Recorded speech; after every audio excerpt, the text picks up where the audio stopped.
Hi, and welcome to City Happenings. I'm Mayor David Black. Terra Hills Golf Course hosted the most recent legislative forum. We'll hear from Senator Jim Smith. And the Sarpy Chamber of Commerce joined the U.S. Chamber of Commerce in a job fair for military veterans and their families. And City Hall announces the City Employee of the Year for 2012. These stories are next in City Happenings for the week of February 11th. Thanks, Mayor Black.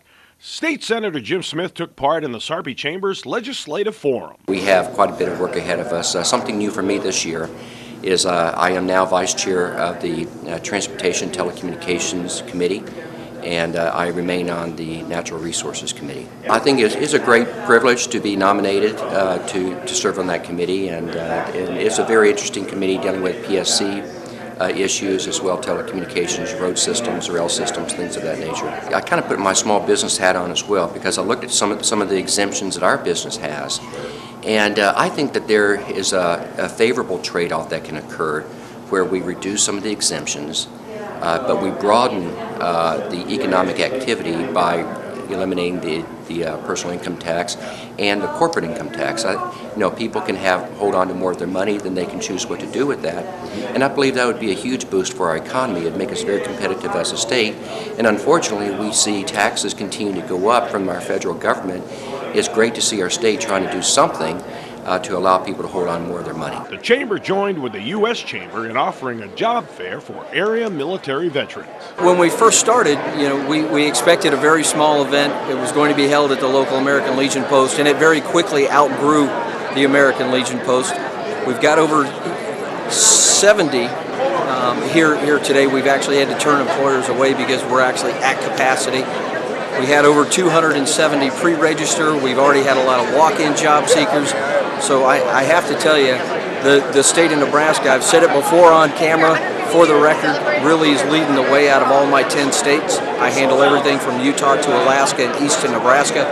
So trust me, your commander-in-chief here definitely has the veterans' best interests at heart. When you look at what the U.S. Chamber is all about, furthering business, whether it be small business, corporate business, our deal is we know for a fact that our veterans bring an awful lot to the table, and they bring more to the table than your average job seeker. Forget about the technical skills that they bring, the soft skills that they bring. And when we looked at what the veteran unemployment and the veteran underemployment rate was, the U.S. Chamber just felt very strongly that we needed a program, and it needed to be nationally run, and it needed to be corporate funded, and hence hiring our heroes got off the ground.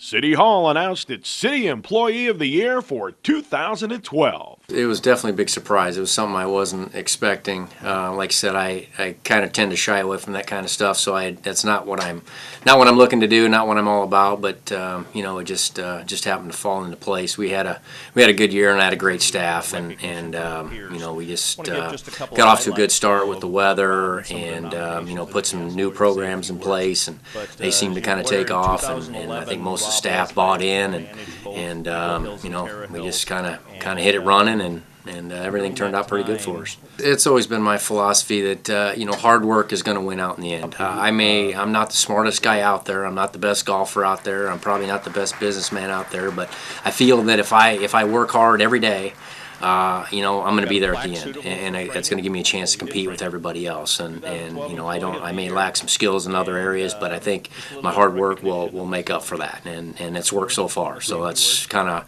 how I focus my plan, and just going to keep working it that way. I don't think we've even come close to reaching our potential yet.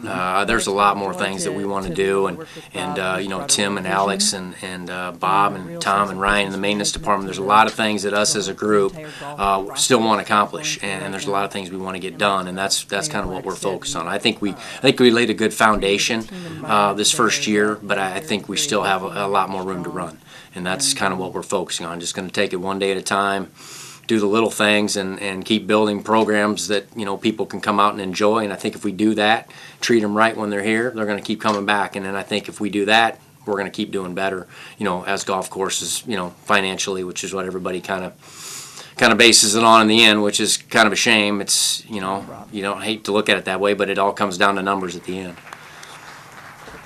Thank you to everyone who helped make our annual Daddy-Daughter Date Night a success. This has become a very popular event and a constantly growing event. Thank you for supporting it. And there are lots of ways to stay up to date with what's happening in Papillion. You can find us on Facebook, follow the City of Papillion on Twitter, or even watch the YouTube channel. And of course, information about all of our departments and programs is available on our website. For more about Papillion, go to www.papillion.org or just call the Mayor's Hotline at 402-827-1111. Thanks for watching.